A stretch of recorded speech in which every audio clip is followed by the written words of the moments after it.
Hey, welcome everybody. I can see the numbers ticking up.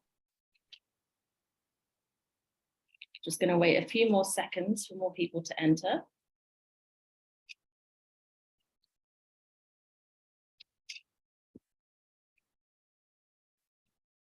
Okay, great. I think we're going to kick off.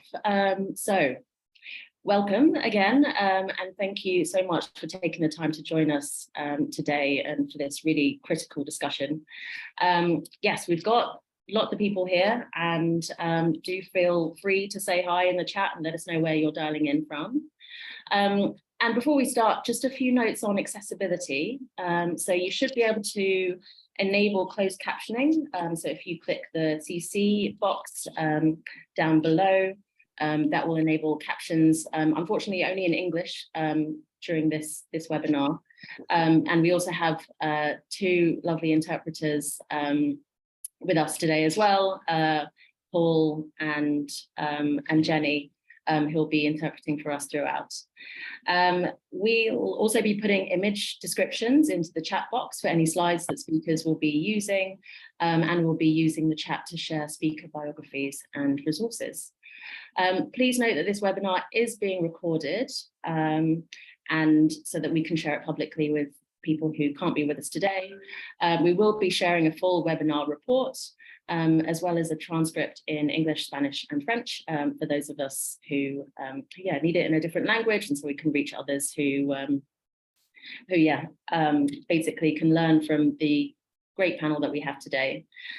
So without all out of the way, yes, I'm Yasmin. I'm from Impatience Earth, and we are a pro bono philanthropy consultancy that educates, challenges, and inspires wealth holders to take bolder funding decisions to address the climate emergency.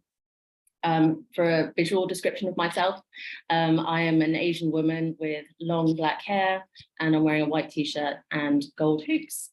It's really a pleasure to be partnering with our two sister organizations, the Climate Justice Just Transition Collaborative and Impatience Wellbeing. And it's really been put together with a recognition of the huge amount of work that us in the climate movement and in philanthropy have to do to support real intersectionality in terms of disability inclusion, and to be better allies for our disabled peers in our joint fight for climate justice.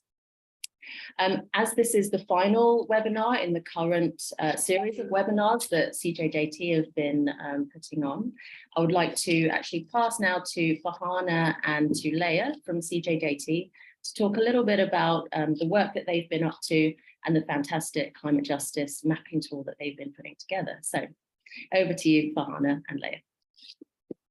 Oh, thank you so much. Thank you, Yasmin, and to all our amazing panelists, and for our very prompt and punctual attendees as well. So Leia and I have got a few minutes, 10 minutes of introduction. We've got a slide deck, and we're going to do that what's called Pecha Kucha style. And that means that each slide will take 20 seconds and will automatically switch on. So we have to keep pace with our own slide deck, and it should all be over in 8 minutes. For the description of myself, I'm an older Asian woman who used to have very black hair, but my hair is now silver. I'm a silver fox. I'm wearing a Pakistani kameez, which is bright blue, with a silver necklace. So I hope that's an introduction from me. And over to you, Leia. Thank you. Hello, my name is Leia. I'm the research officer for the CJJT Donor Collaborative. And for a visual description of myself, I have mid-length brown wavy hair, and I'm wearing a light blue striped shirt. Cool. So I think we can start our slide deck and get going.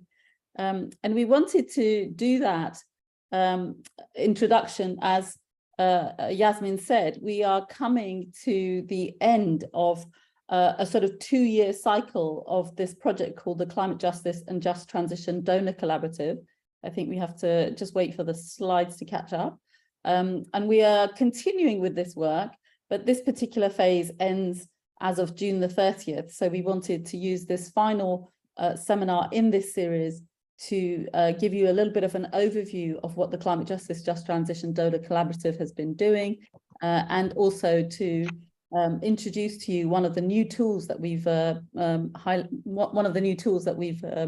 been creating over the last 18 months called the Climate Justice Map. I'm just waiting for the start to go up to the start. Okay, great.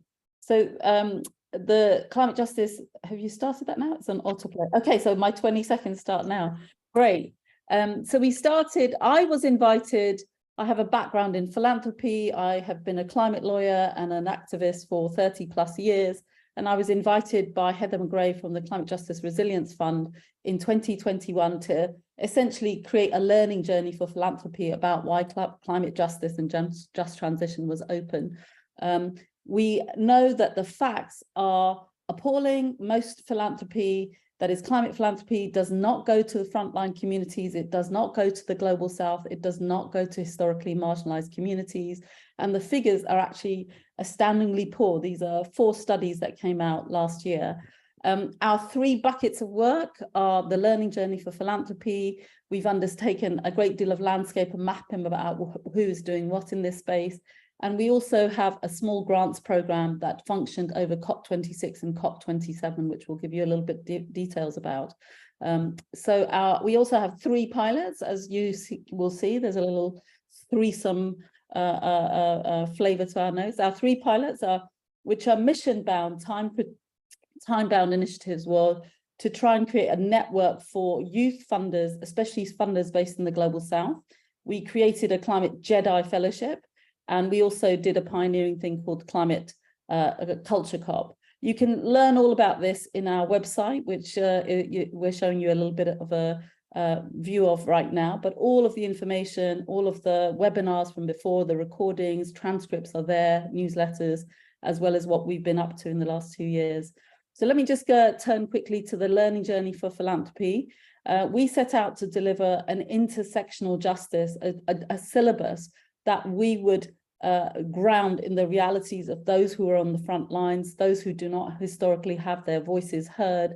And that was the learning journey that was created as a result of around 20 events in particular, but some of them are like this, webinars, some of them are high-level events in person, some are hybrid events that took place in COPs. This is a quick snapshot of the sorts of topics and people that we tried to feature. Each one of these was led, as this one is, by those on the front lines and those with lived experience. The small grants program, this whole project was kindly funded by a number of philanthropies, and over half of the money that we raised went in the form of small grants to those on the front lines, mainly for participation and representation at COP26, which you know was in Glasgow, very difficult. And the rest of the money has been used to fund these 3 pilots. This is a picture of the retreat we just held in Bonn, bringing together nearly 45 people from around the world who are funding youth activists and youth movement building work that are based in the global south. As I said, our focus has been on the global south. The 3 pillars, again, very easy for you to remember these things, you know, as Petrakucha style is, words, images speak stronger than words. So these are the 3 functions of this particular network that we're trying to incubate, birth, encourage, decentralize, and get going as a result of our efforts, which will continue. These are our amazing climate Jedis. Jedi in our case stands for justice, equality, diversity, and inclusion. And it's at the heart of what our work. And we've decided to make, if you put Jedi perspectives and Jedis everywhere, we think that you will have a just and a nicer world. These are our fellows who we've had the benefit of supporting for the nine months or so. And they've become really stuck into all aspects of the work of the collaborative, including the mapping, including the many events, and they're also researching and doing publications of their own. And they're an amazing diversity of mixed people. This is just one very memorable image of an amazing woman leader from the Amazon who was gifting a feather that she had brought with her to COP27 to a Bedouin leader.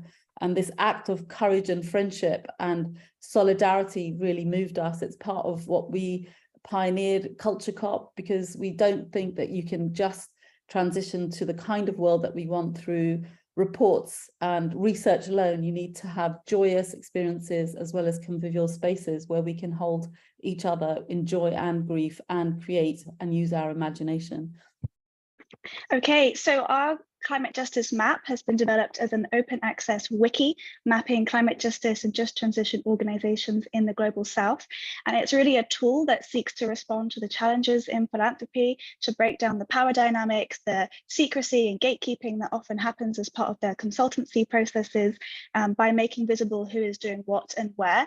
We have mapped 1,600 organizations, and we've really tried to ensure that all of the core information we've mapped is accessible in 4 languages, so Arabic, Spanish, French, English.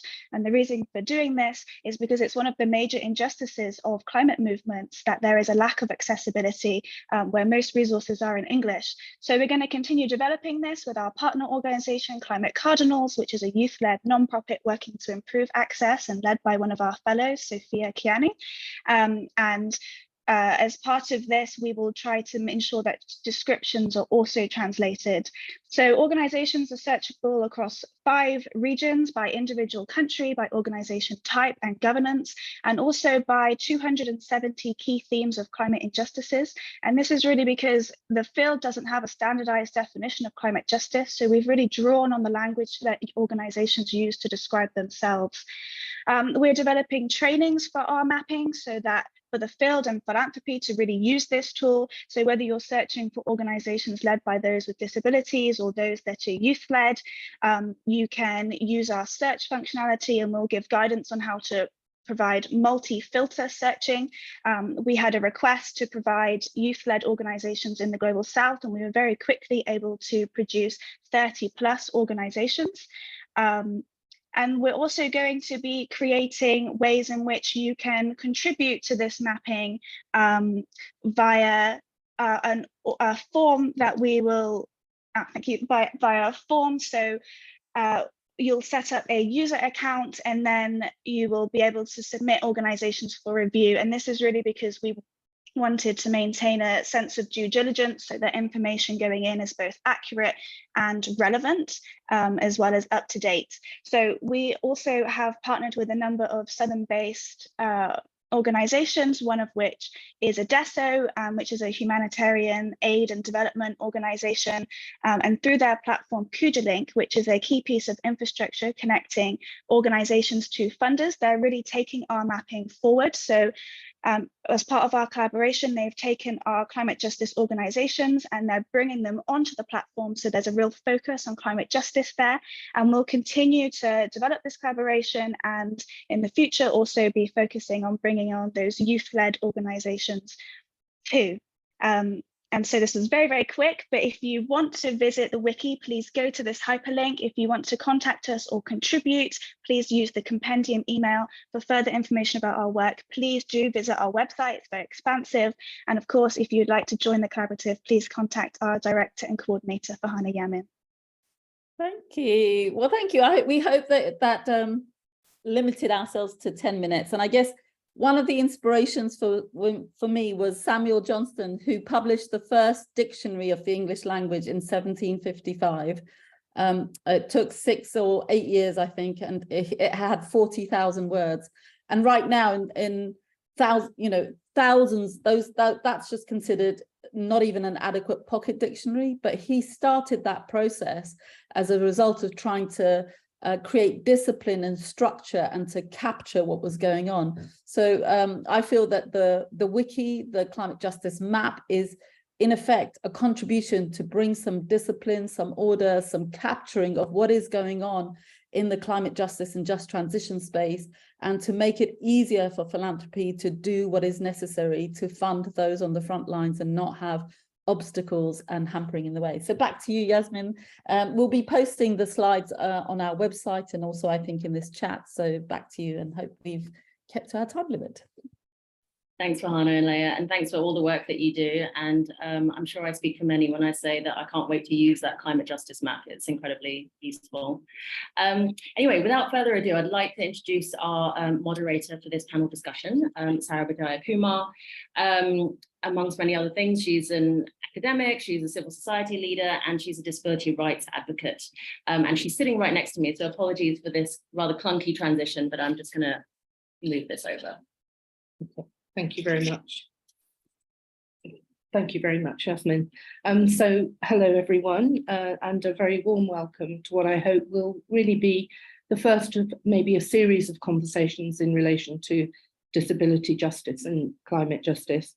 As I've been introduced already, I just wanted to describe myself briefly. So I am, as Farhana, an older woman with heritage from the Indian heritage. I have shoulder length hair, slightly greying, and I'm wearing a blue linen shirt. I'll be chairing, moderating today, and after sharing the format, I'll introduce you to our amazing panelists. I just want to say it's really such an honour and privilege, really, to be sort of moderating this seminar today, for both for the conversation with them, but also with you, because it's such a critical conversation and something that's really been missing for a while. And what I really want to say is how it started. You know, Farhana, the brilliant Farhana, and I are on the Impatience board together, and we're both committed to climate justice, but also disability justice. And you know, one of our board conversations, Farhana said, look, we've got to kind of make this happen. And so, you know, I'm absolutely delighted by the partnership. After setting the context for the discussion, I'm going to ask each panel member to speak, and this will be followed by a plenary discussion. Yasmin, who you've already met, who's a brilliant co-organizer of this event, will field the Q&A, and we will also ask the panelists to share with you their kind of reflections around the role of philanthropy. Our panel for today is, and I'm just going to use the first names, you will be seeing their bios, I think, in the chat. So Yolanda, Abhishek, Dan, and Nani. Yolanda is originally from Mexico and currently from Canada. An academic and activist, Yolanda is coordinator of the Disability Rights and Climate Justice Advisory Board and is consultant for Global Greengrants. Abhishek is a lawyer and disability advocate from New Delhi in India. He's currently documenting the lived experiences of young disabled people about the impact of climate change. Dan is a policy and campaigns officer from a leading deaf and disabled people's organisation, the Disability Rights UK, and he's also an author and a carer for his immensely talented disabled daughter. And finally, Nani, who is a lawyer, human rights lawyer, specialising in strategic litigation at the intersection of social justice, human rights and technology. And she's also the founder of Systemic Justice, which helps communities fight injustice. Before I invite the panelists to speak, I just wanted to say a few words to give you a brief context for the discussion today.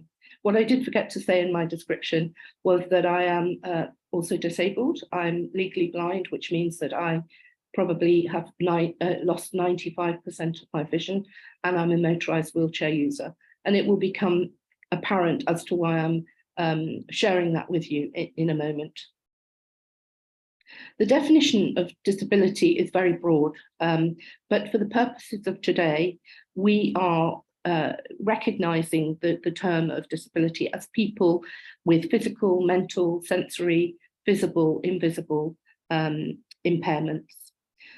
According to the UN, there's over 1 billion disabled people, representing 16% of the global population. And I and many other disabled people in the UK subscribe to the social model of disability. Some of you may not have heard of it. It's got a long history in the UK, over 30 years. And really how we define the social model in a nutshell is about the environmental and social barriers and discrimination that disabled people experience in their everyday lives, which disadvantages us. And it's different from the medical model, which focuses very much on impairments. So to give you a very brief example, I, as a motorized wheelchair user, if I want to enter a building and there are steps to the building or stairs within it, but no elevator, I'm disadvantaged, not because I'm a wheelchair user, but because my environment disadvantages me. So if there's an elevator, I can participate. In both the global south and the global north, disabled people are most at risk from climate change. For instance, we are 4 times more likely to die than our non-disabled peers, and particularly from climate-related disasters such as floods, earthquakes, wildfires, etc. And this is really due to insufficient planning and also insufficient infrastructure for safe evacuation. We'll be discussing some of this today. Finally, given that our panel are from different parts of the world, I thought I'd share a couple of statistics with you. These are already outdated, they're UN statistics, and they were gathered in 2013, so they're already out of date, but I couldn't get any, and this is an interesting point, I couldn't get any comparable statistics other than these on disabled people. So in Canada, there's approximately 14% of the population are disabled.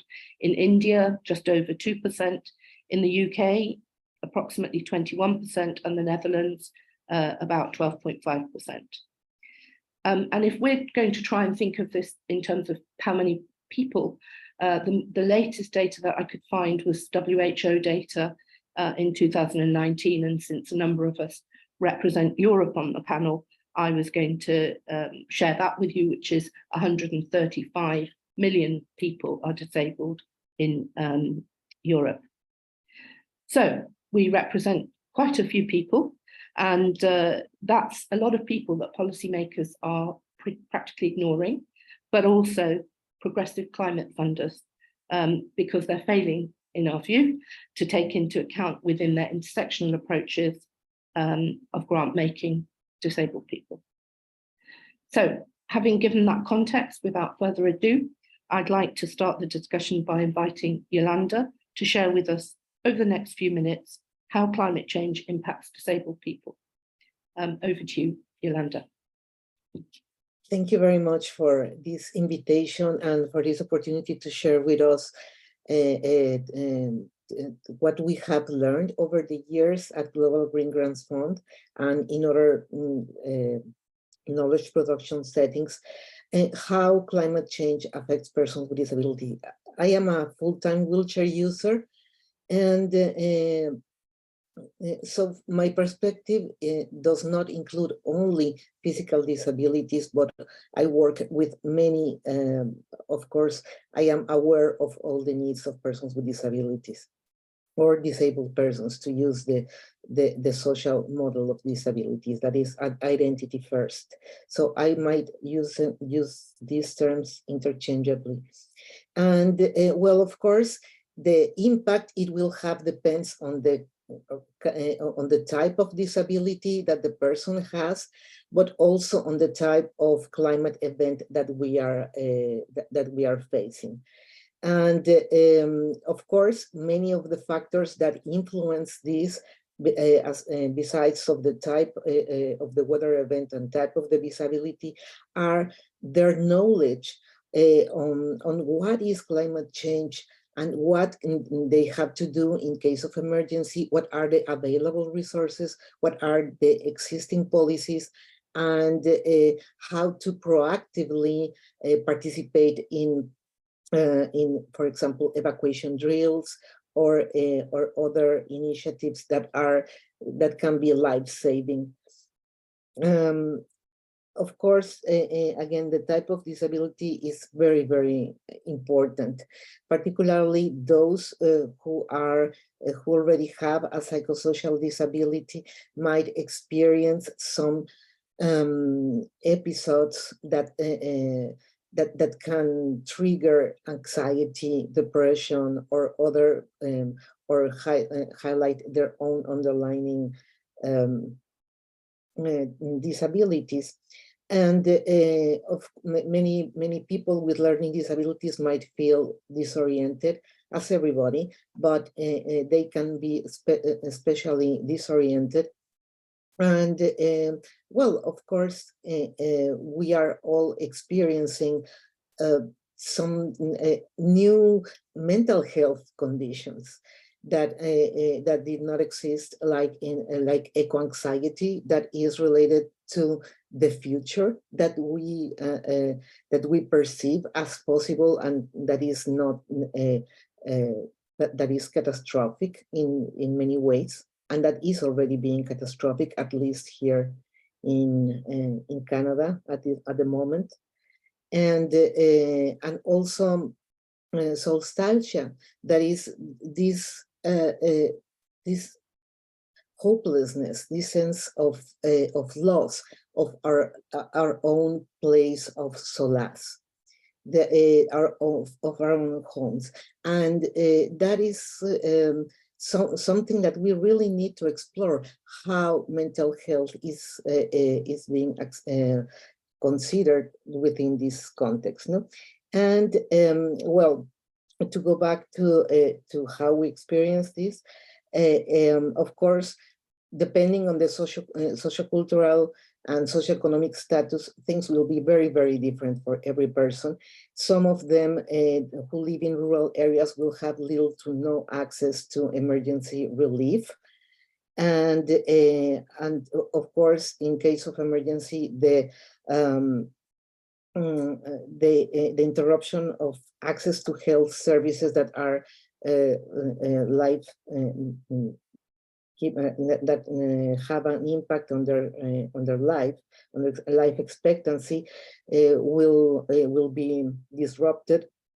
And it is also important to consider what will happen in the aftermath of a forced displacement, for example, in case of weather emergency.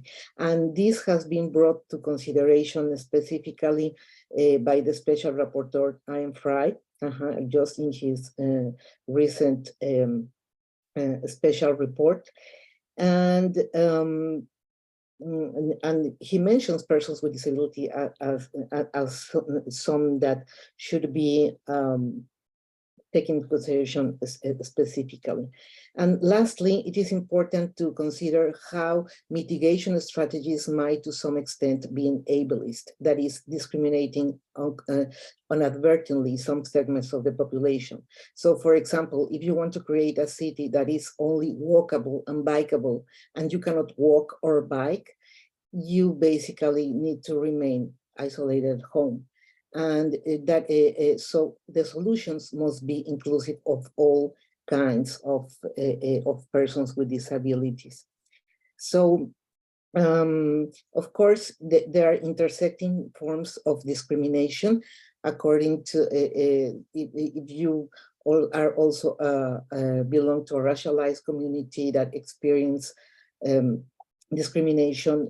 Chances are that poverty is also part of the equation, and that can be extremely, I mean, you become a population at risk when you live in precarious conditions, and that is the case of most of a good amount of the population worldwide. And also ageism plays a key role here. The elderly with disabilities are particularly at risk, and well, sometimes they are left behind, as it was the case in Pakistan during the floods. And well, I think that is a summary, but this is a very, very complex topic, but I remain available for further questions, just to be mindful of time. Thank you very much. Thank you very much, Yolanda. That was great. So we're going to Abhishek now, who can perhaps ground some of those high-level thoughts into real lived experiences in terms of the project that you're doing, Abhishek. So over to you. Yeah, can I have my presentation? Yeah. Yeah. Namaste to one and all from India. I'm Advocate Abhishek Kumar, and I work on intersectionality of climate change and disability. I'm a person with low vision, and to give a visual description of myself, today I'm wearing a black kurta and have short hair with a rounded glass. To come to slide 2. To begin with, I will present today 3 case studies from different climatic regions of India and how to person with disabilities get affected and how climate change acts as a threat multiplier and disproportionately impacts person with disability given their greater exposure, higher sensitivity, and lower ability to adopt and mitigate. Come to slide 3. To begin with, first I will start with the first case study. It is about architect Kavya Purnima Balajapalli.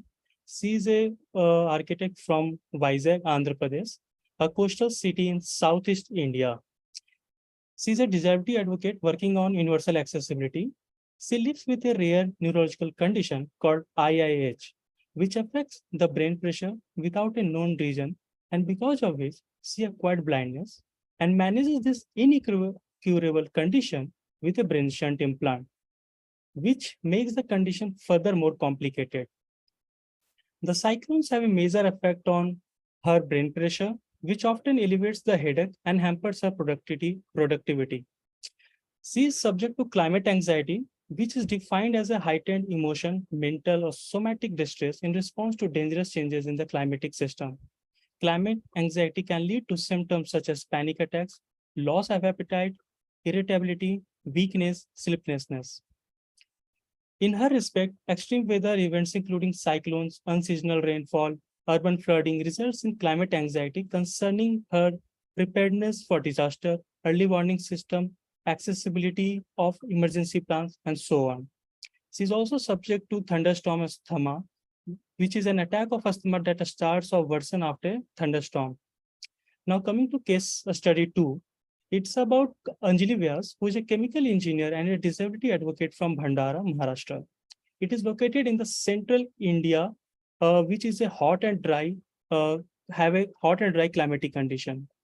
She lives with a condition called multiple sclerosis and needs to take regular injection, which is recommended for her treatment, which is a chronic disease of the central nervous system. In October 2022, as we can see from the picture in the slide, she couldn't take her injection because of the waterlogging caused by unseasonal rainfall, which hampered her physical as well as mental health. The injection that the person with MS takes need to be refrigerated with the rise of temperature levels and consequently resulting energy crisis, as well as the power cuts, make it even more worse for them to store and get the injections regularly because of such deteriorating physical infrastructures, because of energy crisis, as well as the waterlogging and so on. In her respect, extreme weather events like heat wave, unseasonal rainfall impacts the disability adjusted life years, which represents the loss of equivalent of 1 year of full health, including climate change induced physical and mental health impacts. Now coming to the last case study, which is case study 3 of Kavya Mukhija, who is an organizational psychologist and a disability advocate from Jaipur, Rajasthan, a semi-arid region in the north of India. She works on accessible tourism there, and she lives with a condition called AMC and scoliosis, which is a condition of abnormal lateral curvature of the spine, resulting in her restricted mobility and movement, as well as weak lungs because of the AMC. The extreme weather events like air pollution and low ventilation put a lot of pressure on her lungs, causing breathlessness. In her respect, the climate migration happened because of air pollution and extreme weather events like cold wave and heat wave when she shifted from New Delhi to Jaipur because of the climate change induced crisis. Climate migration means migration and displacement of population as a result of failing ecosystem, vulnerability to natural hazards, and gradual climate-driven environmental changes causing capacity deprivation, poverty, hunger, and so on. And in her respect, Kavya has to migrate from Delhi because of the infamous air quality of Delhi. Now, to sum it up, disabled people are at the forefront of climate change impacts and yet are subject to eco-ableist responses to it. As the IPCC report reaffirms, the best way to protect people from climate change is by tackling inequalities such as those based on gender, ethnicity, disability, age, location, and income. Thus, we need to build forward better for an inclusive world that leaves no one behind by building climate resilient for disabled people. Thank you.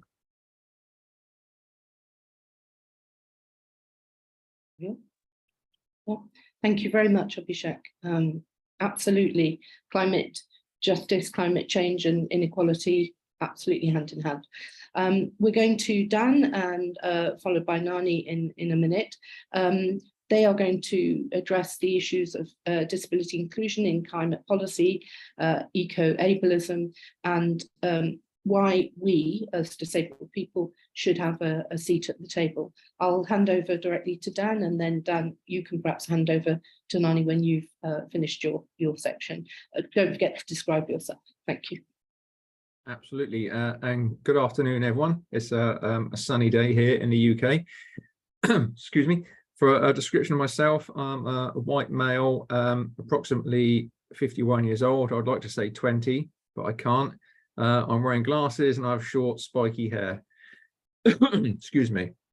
And yes, I'd like to talk about eco-ableism, especially if I may, because the current climate solutions and decision makers, sadly, are making an inaccessible future by not engaging with and allowing minority groups to be involved. And as we've heard, this process has a name and it's called eco-ableism. And eco-ableism is an urgent climate issue that needs resolution before it's too late. So let's start with some statistics. Some estimates suggest that 200 million people will be climate refugees by 2050. And according to the WHO, 15% of the global population has an intellectual or physical disability. So 30 million of those climate refugees will require different kinds of support as the climate worsens.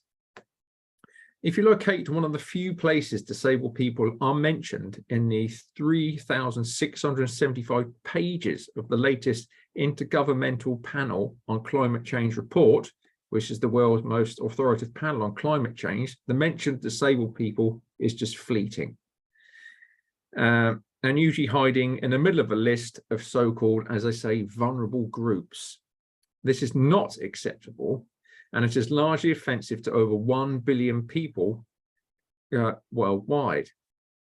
Disabled people are currently excluded from discussions and solutions around climate change, meaning the impact of any legislation on those who are disabled is overlooked. So that is eco-ableism, literally in a nutshell. Eco-ableism occurs when non-disabled environmental activists and governments fail to recognize the barriers that we face and develop climate actions that are ableist and then proceed to demonize those who continue or have to use less eco-friendly options. Eco-ableism can end when decision makers work with community representatives globally and allow them an input on every area of climate responses and decision making, allowing us to self-represent and allowing us to join the conversation. So how does eco-ableism work? Well, it's allowed to work simply because stereotypes and ignorance of disabled lives continue unchallenged globally. Eco-ableism works by excluding us from the conversations around climate change. Political parties, policymakers, and some of the really big climate groups must share this responsibility of decades of avoiding contact with those who are going to be the worst affected by the climate as it changes. Classic examples of this are, for instance, the banning of cars from city centres without acknowledging the fact that many disabled people must travel by car as they have mobility issues or because public transport is so inaccessible. The push for electric cars on the road, which is obviously a good thing for the environment, but where blue badge bays are being removed to allow electrical charge points. And of course, with the charging points, they're not always built to be accessible for disabled drivers. And of course, the use of plastics. Disabled people were pilloried over their use of plastic straws a few years ago, which led to them being demonized over their reliance on them, when a more realistic target for plastic anger would have been directed at the fishing industry, whose plastics enter the ocean annually 20 to 30% of plastic in the ocean comes from marine sources such as fishing nets, lines, ropes, and abandoned vessels. Plastic straws came in at 0.03%, and yet we were the ones who just were on the receiving end of all that bad publicity. A more tragic example, though, is that disabled people are used to a constant lack of access and homes that are not built for our needs. In the event of evacuation from scenarios that range from fires and floods, disabled people have been unable to evacuate homes, and there have been tragedies on a global scale. Disabled people, by ableist structural design, are twice as likely as any other group to die in disasters, and that is a fact. Eco-ableism, exclusion, should not be an issue, as cooperation has proven to be mankind's way of peace and inclusivity.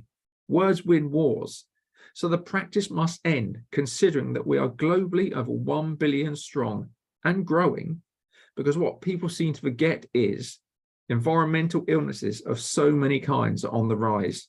Environmental pollution is a major cause of ill health, creating childhood disability, impairing children's health, diminishing their capacity to learn, and reducing their life chances. Through lack of action, through eco-ableism, the life chances of millions of disabled children worldwide are being damaged by growing environmental pollutions. So why should we be involved? I'm sure all of us here know why we should be involved, so I feel like I'm talking to myself in that respect, but it's because we are experts on our own lives.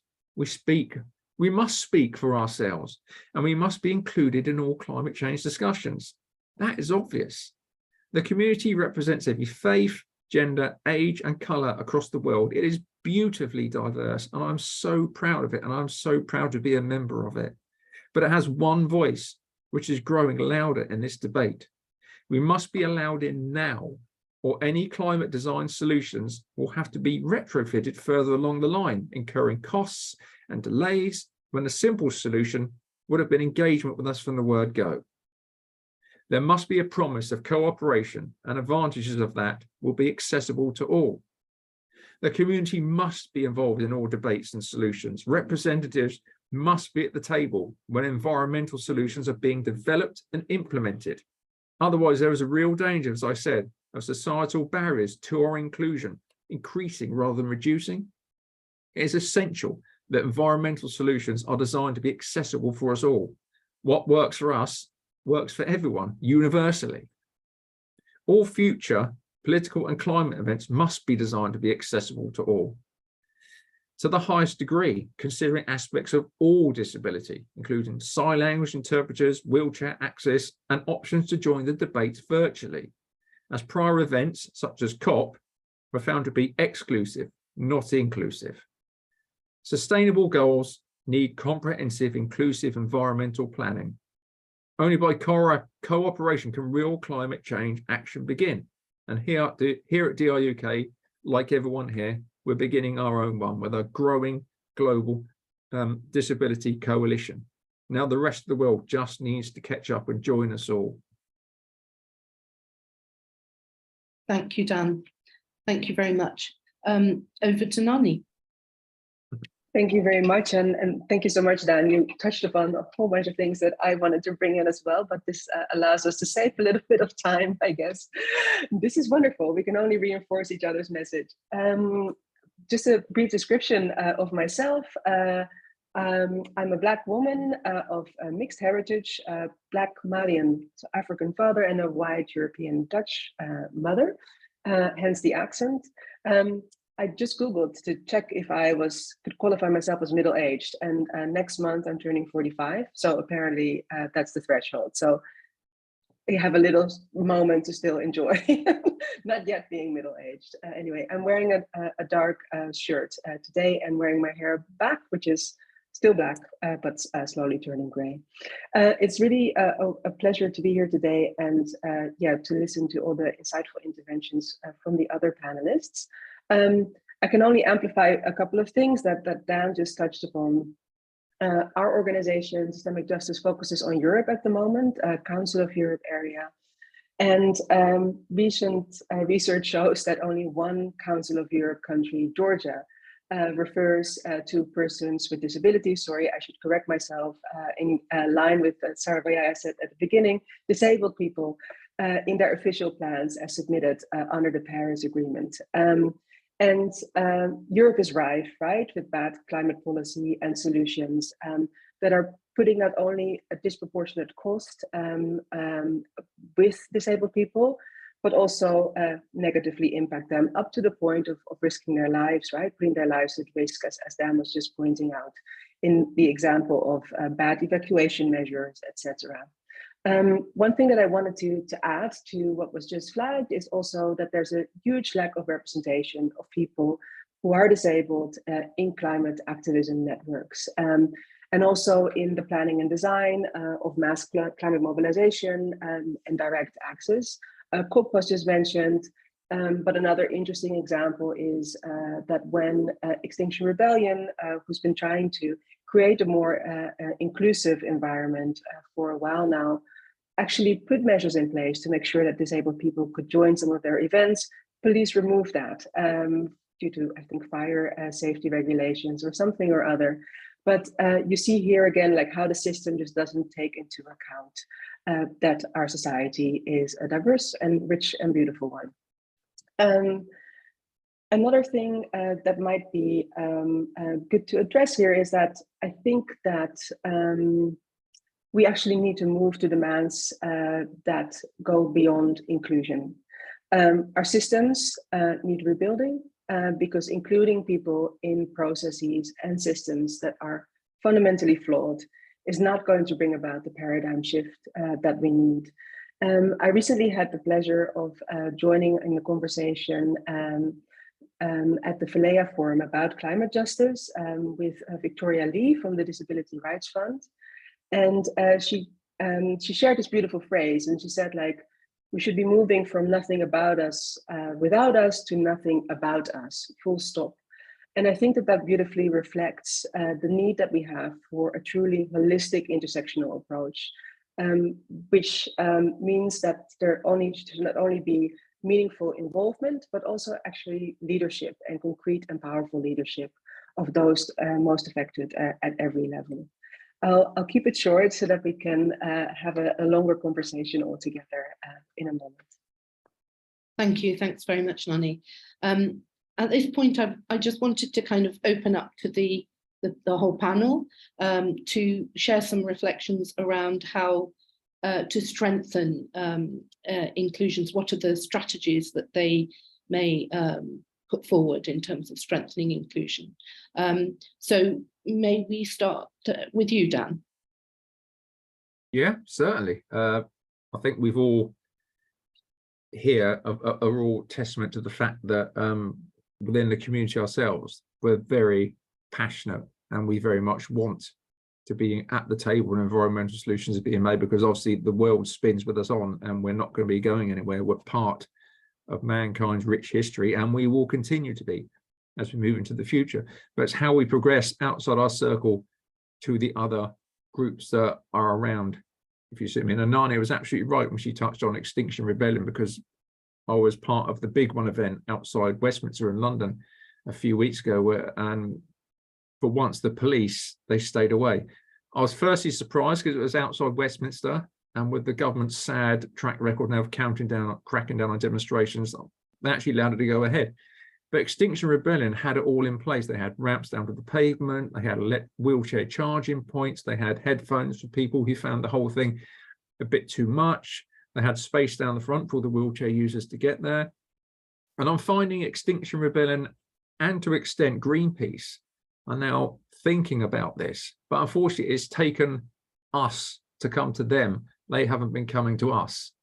And I think that's something we really need to change. Collectively, we need to make ourselves louder, because these things are happening. COP is always happening. As we know, COP from a few years ago was woefully inaccessible.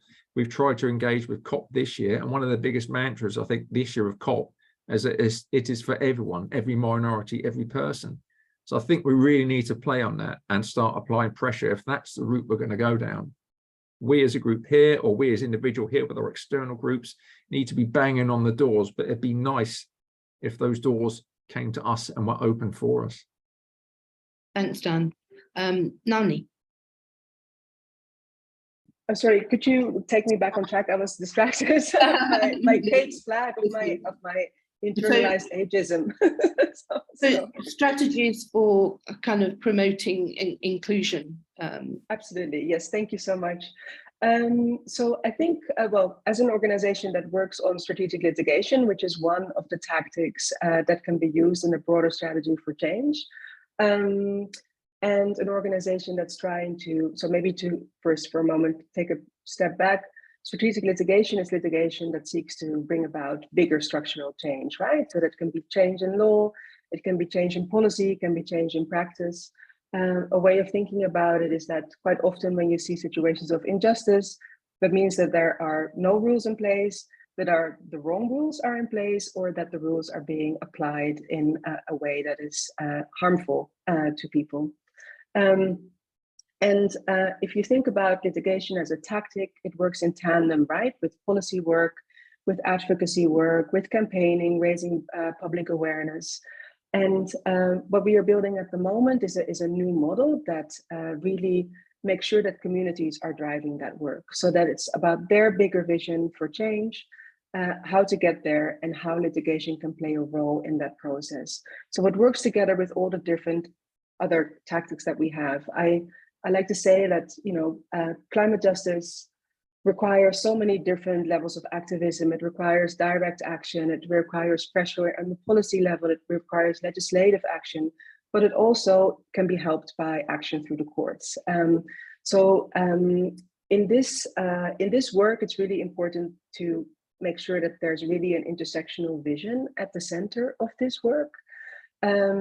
So that even starts by, you know, how you define climate justice, which is quite often very different from what the bigger climate organizations, but also climate funders understand as climate, where there tends to be a focus on carbon emissions, on holding corporations to account, etc.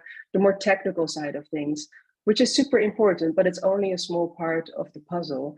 We know from the direct conversations with community partners, people are dying from the climate crisis right now, right? Especially when you're looking at the intersection of the harms from the climate crisis and racial, social, and economic justice. We just had a number of examples listed of how climate emergencies will cost the lives of people, of disabled people. So these are things that need to be addressed like super urgently. And the way that you know, litigation can play a role in that, it can be a catalyst, it can help galvanize different campaigns and help also build bridges actually between different groups that are affected by the climate crisis in different ways. Thanks, Nani. Abhishek. Yeah. So firstly, we need to not see the climate justice and disability justice in isolation. We need to see the intersectionality between the both, and how in the recent COPs and how the climate finance is very important. So in that context, we need to have a dedicated the financing within the climate finance for disability or for other vulnerable groups, like be it the children, be it the women, be it the old adults, and so on. Thirdly, we also need to look with respect to disasters and climate change induced disasters, like how the losses and damages of the person with disability, their assistive technologies, and so on happen. And then for the inclusion, we must also include the research part, followed by documentation, then advocacy based built on primary and secondary research, and then as Nani said, to build a campaign on this using research-based advocacy, legal advocacy, and so on. Also at the international level, as Article 11 of UNCRPD has with this reference of disasters, but it does not include climate change phrase. So at the international level, we can begin with the inclusion of phrase climate change, and to bring the its ambit at the international level, and then having this inclusion of the same in the national laws and the state parties, including the same. Thank you. Yolanda. Thank you very much.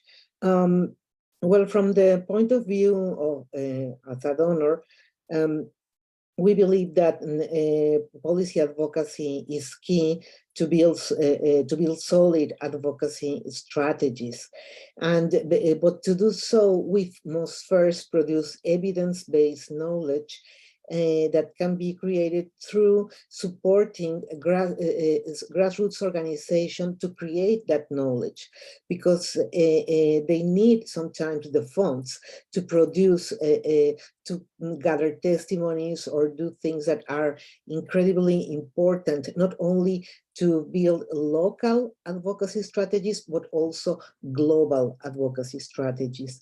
And for example, how does climate change affect persons with albinism? Things that are very specific and that are key to develop important advocacy strategies. And so anti-ableism needs to be mindful of different stages of life and promote structural scenarios where everyone's needs are seriously taken into consideration. Most of all, disabled persons and their organizations must play a key role in the design of effective coping and mitigation mechanisms. These should include the adoption of concrete programs and monitoring mechanisms for its implementation, the implementation of policies, and urging the governments to acknowledge their responsibility towards the community and adopt a human rights approach to mitigation and adaptation of climate change. They should also meet their obligation in the framework of the Loss and Damage Fund, and at least, and at the national level, of course, we have to be to make sure that people with disabilities will be included not only as a footnote, but also meaningfully developing programs and policies and action plans that will have an impact. So this is what I would say, just to keep it short. Thank you. Thank you very much. So the final sort of note that I'm going to ask panelists to reflect on is the role of philanthropy in disability justice and climate justice. So I'll go, if I might, can I start with Abhishek?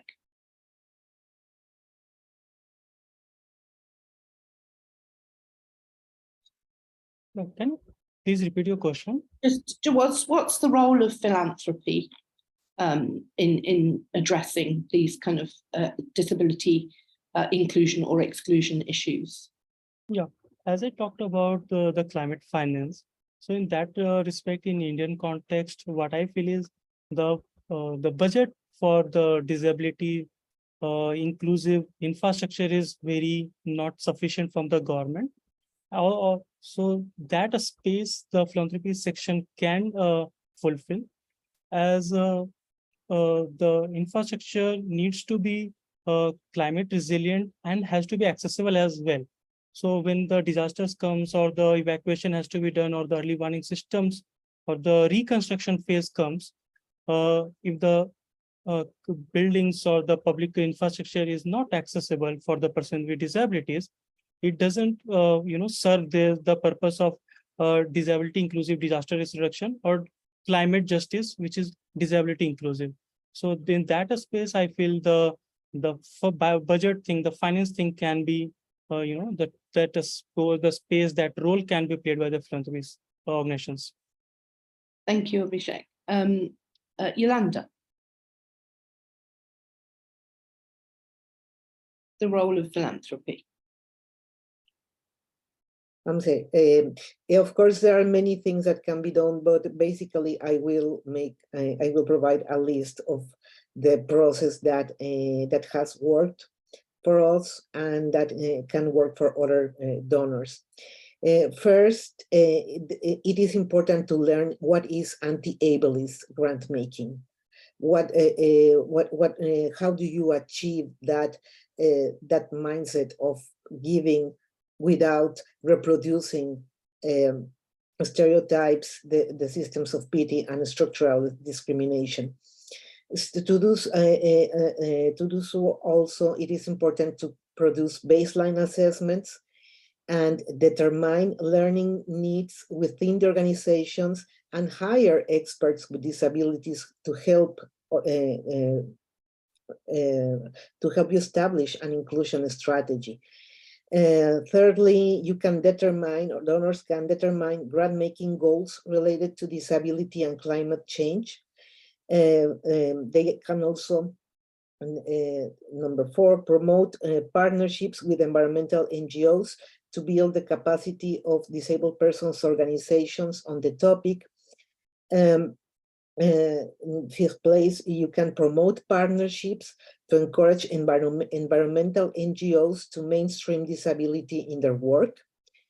You can also produce accessible application forms and encouraging disabled persons organizations to present a project, probably with some support, because many organizations of persons with disabilities do not know how to connect the dots between disability rights or disability justice and environmental and climate justice.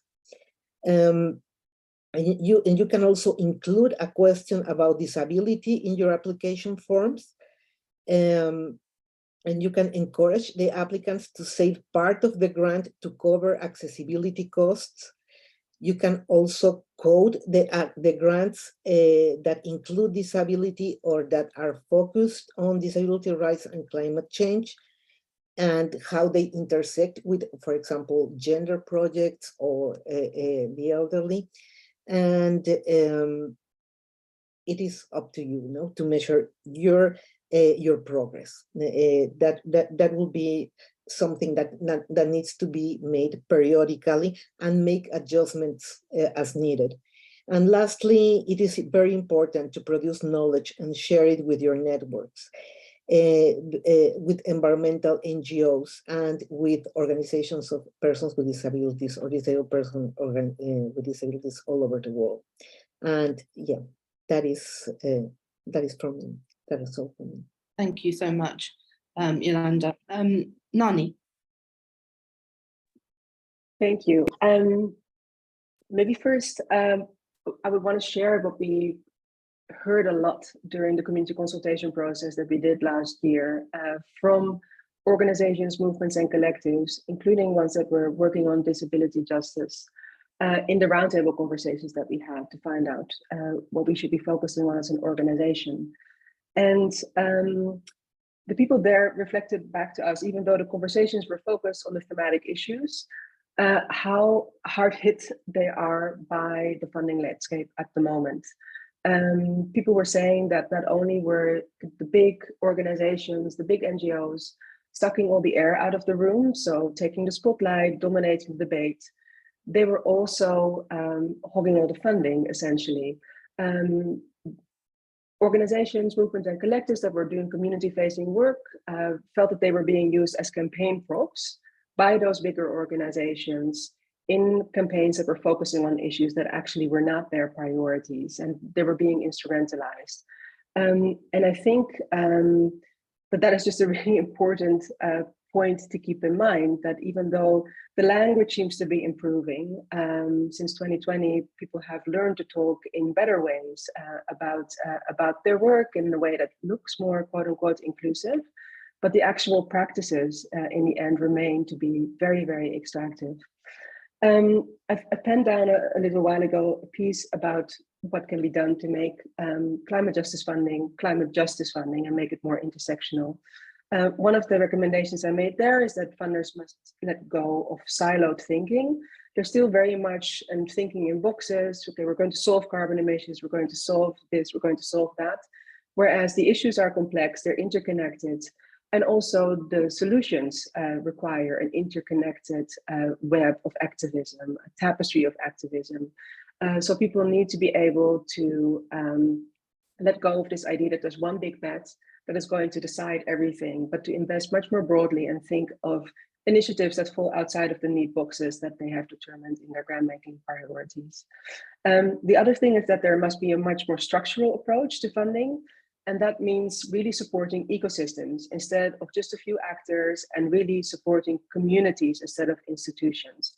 So some of the examples that Yolanda just gave about like thinking of different ways in which you can do your grant making, make sure that people can actually focus on doing the work rather than building bureaucratic institutions that fit into your grant making criteria. And then the last thing is really the idea of putting in place this thing that's talked about a lot, but not practiced, and that's the trust-based element. Funders really need to trust the people that are doing the frontline work. Things change really quickly in our world, right? Much more quickly than most funding cycles do, than strategy processes do. So funders should not be tying the hands of people at the front lines with piecemeal grants that are project grants and that are tying their hands up in a lot of admin. In the end, the activists, the people with the lived experience are the real experts. So it's about actually trusting those people to make the right call and adapting to circumstances in a way that will allow everyone, and therefore also as a consequence, the funders also a lot more effective. Thank you, Nani. And Dan. Yeah, Omar, so all fantastic points from my fellow panelists, absolutely brilliant. When it comes to the role of philanthropy and climate change, ourselves at Disability Rights UK, we just had engagement, fun enough, of the new philanthropy capital organisation based in London, who've actually engaged with us and funded us to actually do a report on how a changing climate will affect disabled people. So I will say that from my point of view, probably going off a bit target with the question, but as far as philanthropy is concerned, I think the process is slowly creeping in to engage with the disabled community. I mean, I think the problem with most philanthropy previously has been that they jump in quickly in the case of want to do good and just pile money into things without thinking really about what they're doing, about the community, the other communities they're not serving. So I think philanthropy has been a good thing. It is starting to seep into the community, into the disabled community, like I said, with the work we're doing. But I think most big people behind philanthropy and stuff like that need to really start thinking a bit more wider and a bit more broadly. Thank you, Dan. And just before I hand over to Yasmin for the Q&A, I just want to, I suppose, it's very difficult to summarize all your amazing presentations and your wonderful points. But I think for me, the key takeaway is, you know, for philanthropists, for those involved in grant making, to think broadly, to think intersectionally and properly intersectionally. And the second point really is to involve people with lived expertise, that is disabled people. We need to be at the table. We need to be involved in governance, and otherwise, in fact, Nani wrote a piece about and mentioned during her presentation that in the whole of Europe, only Georgia mentioned disabled people in terms of their evacuation plans. So people forget us, and the whole point of Not About Us or Nothing About Us is a very live one. So I would just want to close this section with those reflections, and I'll hand over to Yasmin now for the Q&A. Thank you. Thank you. I'm just going to come back into frame here so that you can see the both of us. Oh. Yes, thank you to our speakers. Those were, yeah, incredible interventions, and I think some really astounding statistics there, plus some really concrete pointers for philanthropy. So thank you. We did receive quite a few questions in the sign-ups on Eventbrite, which is fantastic. So I'm going to just go through a few of these, and we'll see how many we can do before we wrap up. There are a number of questions around neurodivergence, kind of mental health challenges. So apart from physical and sensory impairments. One of the questions was around how neurodivergent people experience and cope with the climate crisis. So I was wondering if anyone would be interested in responding to that question from the panel. Dan, go ahead. Yeah, no worries. In the report that we put together when it comes to neurodivergent people, and people obviously with psychological issues, in fact, as a point of case myself, because I'm on the autistic spectrum, but I also have bipolar, and obviously in extreme heat and stuff like this, medication doesn't really work. My medication doesn't work at all, and you see that right across the board with many people I've discussed. Many medications for neurodivergent people in extreme heat really do fail to work, and that's always been an issue, and it makes summertime especially, and a growing climate, incredibly intolerable psychologically, if you see what I mean. And for me personally, it just makes me want to crave the cooler times of the year, because then I know my medication will be working, will be fluctuating. But that's the real issue, is medication, and the fact that in extreme heat, it just really fails to do its job. Thanks, Dan. So moving on, so related to that, and the different types of disability, there's a question around inclusion and what that looks like, and does it always mean physical inclusion? But what does real inclusion look like for people who have other type of impairments or conditions, including neurodivergence? Yolanda, I was wondering if you would like to take that one. Yeah, sure. Yeah, it is complex, because what might be very useful for some kind of disability, for example, the persons who are very visual learners, can become an obstacle for those who are not, who use screen readers and who prefer plain text. So in that sense, we have to be very creative to produce information, key information in alternative formats. And that is a commitment that we should not make regardless of our position in this movement and in the society. Being mindful also of what some call creep time. That is that we sometimes need more time to get ready, or also need more time to learn or to produce and articulate our ideas. And I think that it is also related to the kind of language that we use, no? And here we have sign language interpreters, but in many official communications, they are absent. And even in Canada, now in this case of emergency, I have not seen many official communications where sign language interpreters or are present. So I think that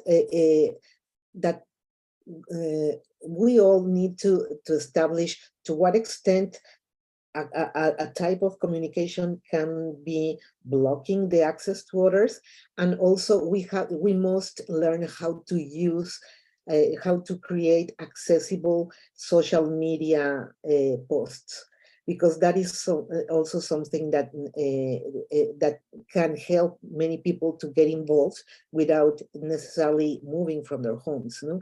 And for example, you have to make the hashtags starting with a capital letter if you want the screen reader to detect what the hashtag means.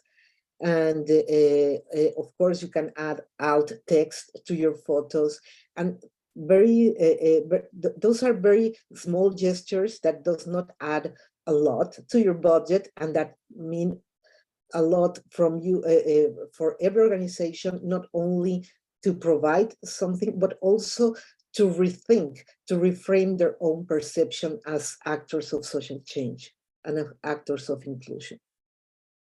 Great, thanks, Yolanda. And there was a very sort of practical question around what are the greatest funding needs for disabled people and climate. Abhishek, you mentioned that we need proper climate finance and proper funding for disabled people. How would that funding be allocated, ideally? Yeah. Before coming to this question, I would like to answer the last question as well. So when you talked about inclusion, as the disabilities are as diverse as any other field, because they are person with physical disability, they are person with intellectual disabilities, and so on. And there are also people with invisible disabilities, where the symptoms are not visible. So in that context, providing reasonable accommodation becomes all the more important, because many of the time, be it the employer or be it the, let's say, in public spaces, it is very hard to even convince that you need the reasonable accommodations. And as another panelist also highlighted, that be it the social media, be it like providing accessible information when a hurricane came or a flood is prone area is there. So in that context, the information has to be accessible depending upon the reason you are living, the disability you have, and even in with respect to languages. Like I come from India and we have 22 national languages, but then the information is hardly provided in the Indian sign languages, or the person who cannot read or understand the language, as in, let's say somebody migrated from there and he's not comfortable with the native languages. So we need to be accessible, or the inclusion has to be every step. Now coming to the funding part, as in Indian context, the assessment part itself is not very clear, as in what are the threat perception of the person with disability, or as in how in the start, somebody said this figure that person with disabilities are 4 times more vulnerable to, let's say, getting mortality or getting affected by disasters. In Indian context, we don't have such data or the assessment itself. So to begin with, it has to be go for the funding has to be go for assessment, but it should not be limited to just the research part. Be it regarding, like, let's say, I said, building accessible infrastructure. So let's say building catches fire or have a earthquake. So it should not be like the person who is using a wheelchair is bound by that, and it is he or she or they are not able to evacuate on themselves, and thus get more vulnerable in such situations. So it has to be based on research, and then the implementation part, as well as providing universal health coverage. So for example, heat wave causes so many diseases, or capability deprivation of persons with disabilities, which is disproportionate to compared to other vulnerable groups, or even the able-bodied people. So in that context, the a health coverage with respect to the climate change, health, physical and mental health impact should be also provided. Thanks, Abhishek. Would anyone like to add in terms of funding needs?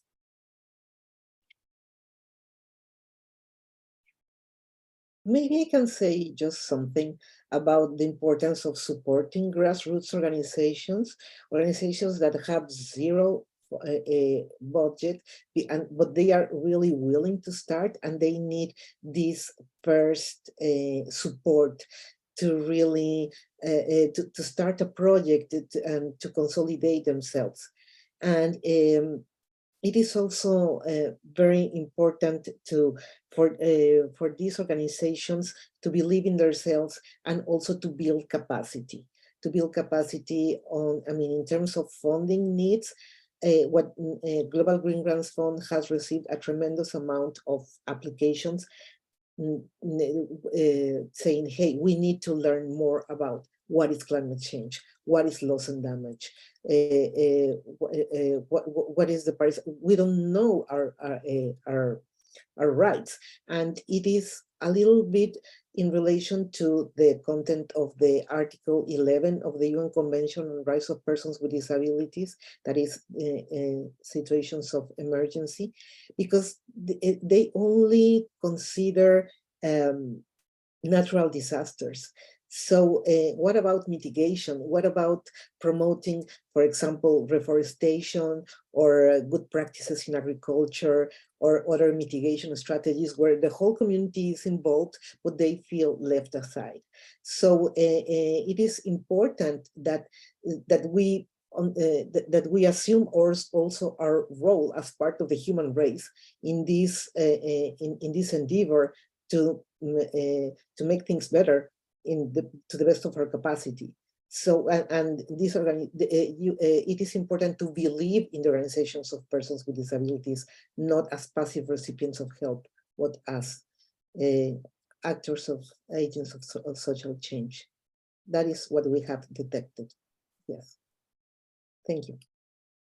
Thank you, Yolanda. And that actually speaks to one of the questions that has come into the Q&A around how do we ensure that we're campaigning to bring about more inclusive mitigation efforts. So not just dealing with the fallout of climate change, but actually making sure that disabled people are, are included in everything that we're doing to mitigate the worst impacts of it.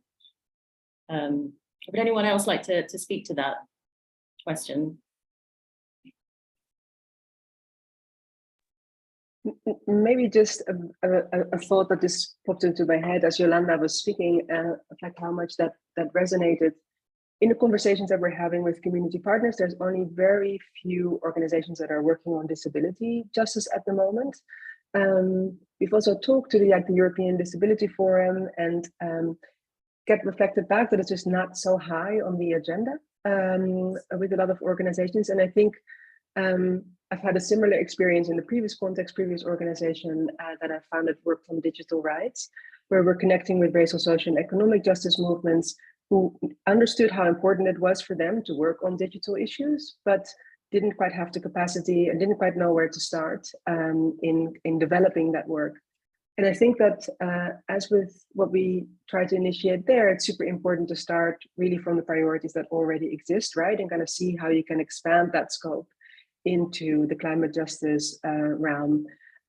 There's lots and lots of potential to address all of the issues that were flagged and including litigation in those campaigns for change.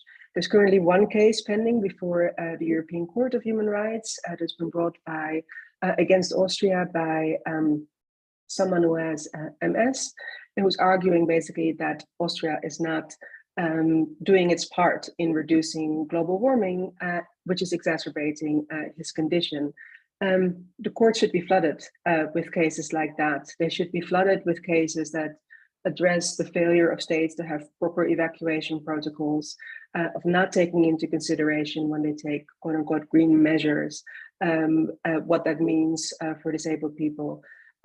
So yeah, I do think that there's still a lot to bridge there, and it would be really great if some investment could be made in creating that space also, right, for people to be able to step back from their daily firefighting, because that was one of the things that we keep on seeing. People are firefighting on at such a degree and at such a level that it's really difficult to kind of like actually address the structural issues that necessitate the firefighting in the first place. And that keeps people trapped in these systems of oppression.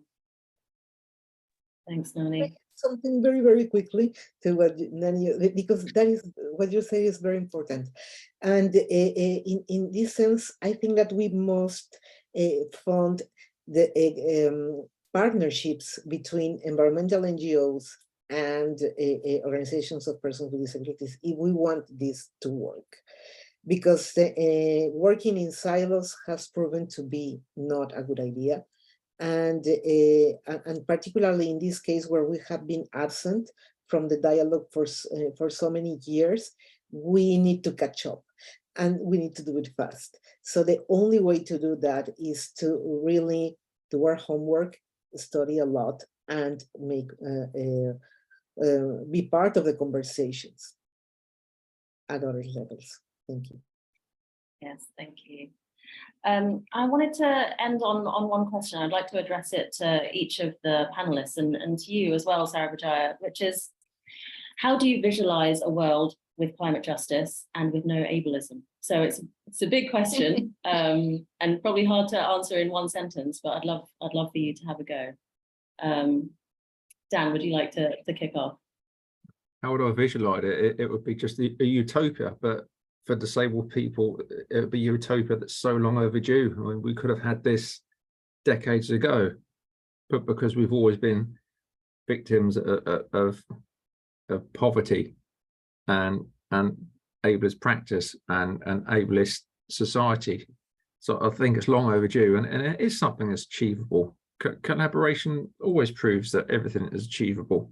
Like I said, everything that designed from a disability perspective will be universal, will work for everybody else around us. So that you can see us really as the template for how a society could be built that would be full of climate justice and that would be mitigating the effects of climate change. It's just, to me, that it's an absolute no-brainer.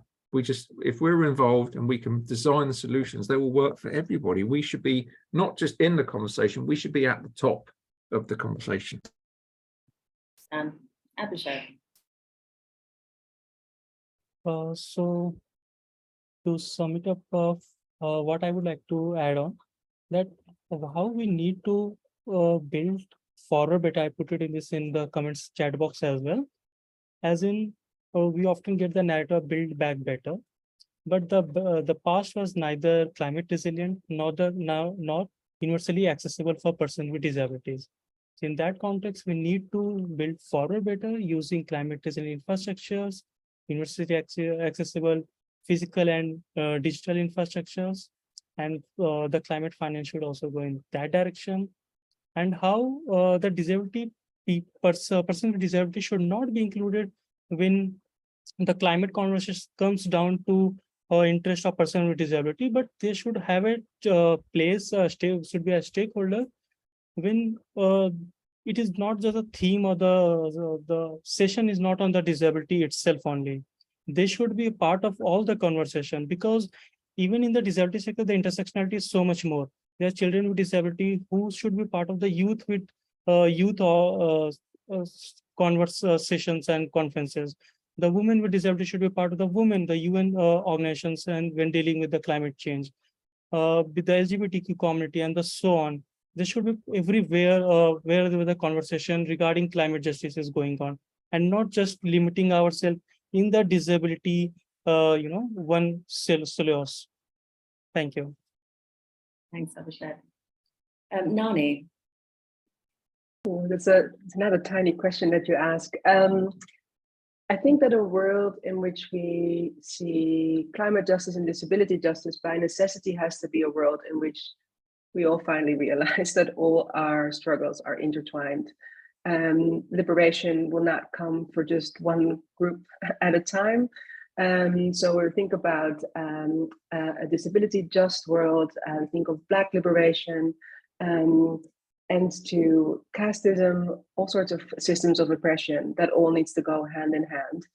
And that is hopefully also the world in which we can then also figure out how to replace this extractive and destructive system of global capitalism that we're existing in at the moment. And that's the root cause of all of these things that we've been discussing today. And yeah, for that we need everyone. So yeah, interconnectedness there.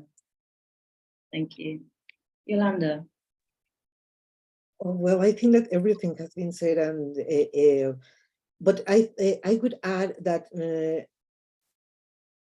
it'll be great if ableism is a thing of the past.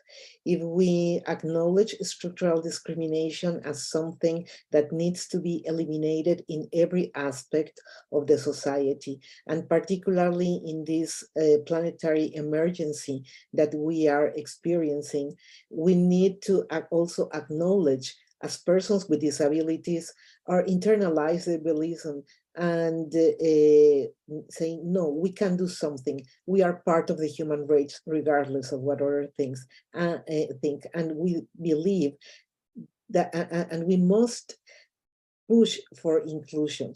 I think that in a future society where everybody is, there is justice for everyone, we have to acknowledge also that the body is fragile. And that is something that makes many people very, very scared. And we have to put an end to those fears about the fragility of the human body. And I hope, and I just hope that we will get there with all the enthusiasm and the best attitude that we can as human beings. Thank you so much. And finally, Sarabajaya, to you to give your vision and to close on our behalf. Okay, thank you, Yasmin, and thank you to my fellow panelists. It's been a very stimulating hour or an hour and a half, I think. I hope you'll agree. I think in terms of my vision, what can I add to what people have said? I suppose what I would say, and Nani sort of alluded to this point as well, is that we can't have climate justice without justice for everybody, right? All these movements and all these identities, and whether we're disabled, whether we're LGBTQ+, whatever, whether we're women who experience oppression or discrimination in different ways, these are intertwined. You cannot have climate justice without social justice.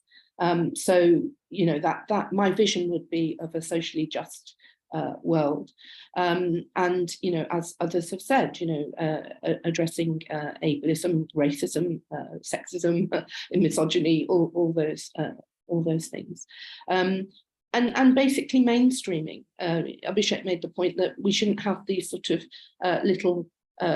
He didn't put it in that way, but the side forums, for this is for disabled people, or this is for women, or these should be mainstreamed. So yes, absolutely, as Dan has said as well, a utopian vision, but we can get there. And I'm always reminded of Margaret Mead, who talks about the power of small movements, the power of small groups and how we can change things. And I'm hoping very much that this initial conversation that we've had today will be, certainly the start of it. We've seen all the great work that all our panelists are doing, and if we kind of come together, we can maybe reach that utopian vision. So I guess at the end, I just want to thank all of our panelists hugely for their time and their wisdom, sharing it with us today. Also our BSL interpreters for doing an absolutely sterling job, so thank you. And also CJJT colleagues of Kat and Dom behind the scenes, who've been sorting everything out, and particularly also great thanks to Yasmin and Farhana. I mean, without Farhana sort of saying absolutely Sarabajaya, disability justice and climate justice are absolutely things we should be working on, this wouldn't have happened today. So hence again, the power of small groups and conversations one at a time that then get these things going. So I hope today you've both enjoyed and found the conversation enlightening, and we hope to stay in touch. So thank you very much to the panelists. Thank you. Thank you so much. And we'll be doing a summary afterwards. And I'm already thinking, COP28, the presidency, a bigger set of events, a bit of a takeover of the COP. It needs you all to really give us justice in the round, in the whole, and for everyone. So thank you, everyone. An amazing sticking power of our participants as well. So thank you. Thank you to all the panelists. Thank you to all of our audience and everyone who's contributed. Thanks. Bye.